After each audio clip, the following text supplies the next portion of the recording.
Aceh dan peluang kemerdekaan di era Prabowo.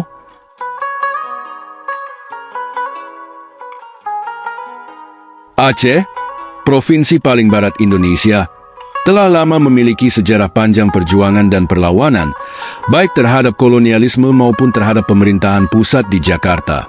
Dalam sejarah modern, Aceh dikenal dengan Gerakan Aceh Merdeka, GAM, yang selama puluhan tahun berjuang untuk memisahkan diri dari Indonesia.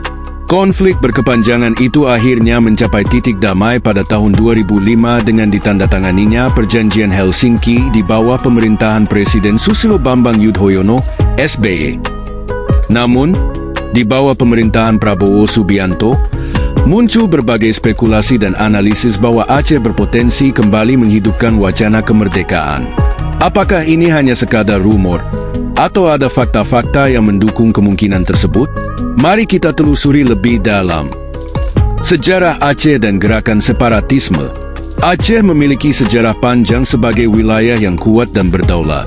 Kesultanan Aceh pernah menjadi pusat kekuatan Islam di Asia Tenggara dan memiliki hubungan erat dengan Kesultanan Utsmaniyah. Ketika Indonesia merdeka pada tahun 1945, Aceh bergabung dengan NKRI, tetapi ketegangan antara Aceh dan pemerintah pusat selalu menjadi isu yang sensitif. Pada era 1970-an, Gerakan Aceh Merdeka, GAM, dibentuk oleh Hasan Tiro dengan tujuan membebaskan Aceh dari Indonesia. Konflik berkepanjangan ini menyebabkan ribuan korban jiwa hingga akhirnya dicapai kesepakatan damai pada tahun 2005 setelah tsunami besar yang melanda Aceh. Perjanjian Helsinki memberikan Aceh status otonomi khusus dengan hak-hak istimewa, termasuk pembentukan partai politik lokal dan penerapan hukum syariah. Namun, banyak kalangan menilai bahwa implementasi perjanjian ini tidak sepenuhnya sesuai harapan rakyat Aceh. Apakah ini bisa menjadi pemicu kembalinya gerakan kemerdekaan di bawah pemerintahan Prabowo? Fakta-fakta yang memicu spekulasi kemerdekaan Aceh di era Prabowo. 1. Kekecewaan terhadap pemerintah pusat. Meskipun Aceh mendapatkan status otonomi khusus, banyak rakyat Aceh merasa bahwa Jakarta masih mengontrol banyak aspek kehidupan mereka, terutama dalam hal ekonomi dan kebijakan pembangunan. Dana otonomi khusus yang diberikan ke Aceh kerap kali dianggap tidak dikelola dengan baik, dan kemiskinan masih menjadi masalah serius. Di era Prabowo, wacana pemerintahan yang cenderung sentralistik semakin menguat. Jika Aceh merasa hak-haknya sebagai daerah otonomi khusus terus dikekang, bukan tidak mungkin wacana referendum kembali muncul. 2. Ketidakpuasan atas penegakan Perjanjian Helsinki. Beberapa poin dalam Perjanjian Helsinki dinilai masih belum sepenuhnya dilaksanakan, seperti janji integrasi mantan kombatan GAM ke dalam struktur pemerintahan dan militer. Banyak eks-kombatan yang merasa tidak mendapatkan keadilan setelah menyerahkan senjata mereka.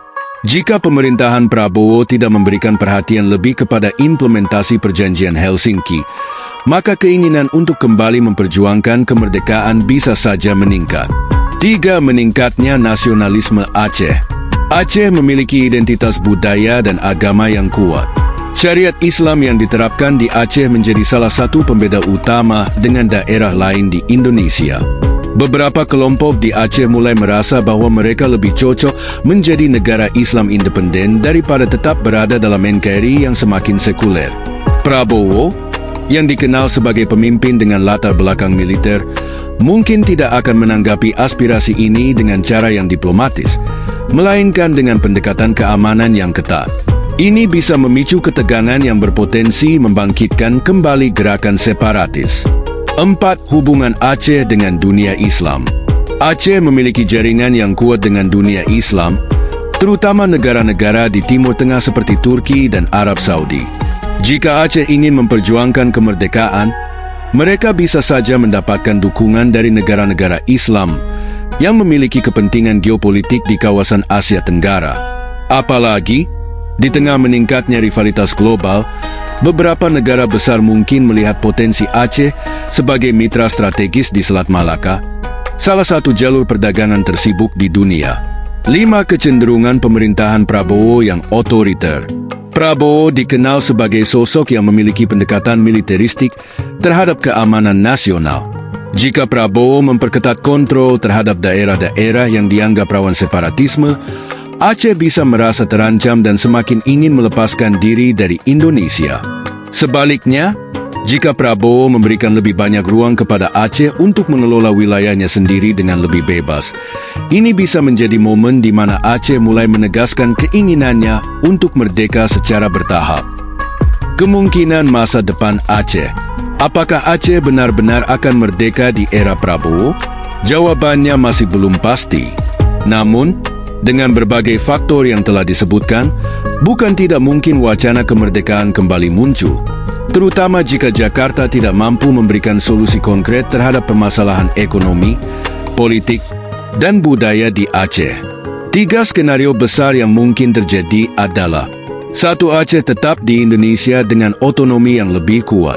Prabowo mungkin akan memberikan lebih banyak kewenangan kepada Aceh agar tetap setia kepada NKRI. 2. Aceh meminta referendum seperti Timor Leste. Jika ketidakpuasan semakin meningkat, Aceh bisa menekan pemerintah pusat untuk melakukan referendum kemerdekaan. 3. Aceh kembali berkonflik dengan pemerintah pusat. Jika tuntutan Aceh diabaikan, ketegangan bisa meningkat hingga konflik bersenjata kembali terjadi. Aceh adalah wilayah dengan sejarah perjuangan yang panjang. Saat ini, di bawah pemerintahan Prabowo, berbagai faktor seperti ketidakpuasan terhadap Jakarta, identitas budaya yang kuat, dan potensi dukungan internasional bisa menjadi pemicu kembalinya wacana kemerdekaan. Namun, apakah Aceh benar-benar akan merdeka? Itu bergantung pada bagaimana pemerintahan Prabowo merespons aspirasi rakyat Aceh. Jika Aceh mendapatkan hak-haknya secara adil dan tetap diberi ruang untuk berkembang, maka kemungkinan besar Aceh akan tetap menjadi bagian dari Indonesia. Namun, jika ketidakadilan terus berlanjut, sejarah bisa saja berulang. Bagaimana menurut kalian? Apakah Aceh akan tetap bersama Indonesia atau justru menuju jalan kemerdekaan? Berikan pendapat kalian di kolom komentar.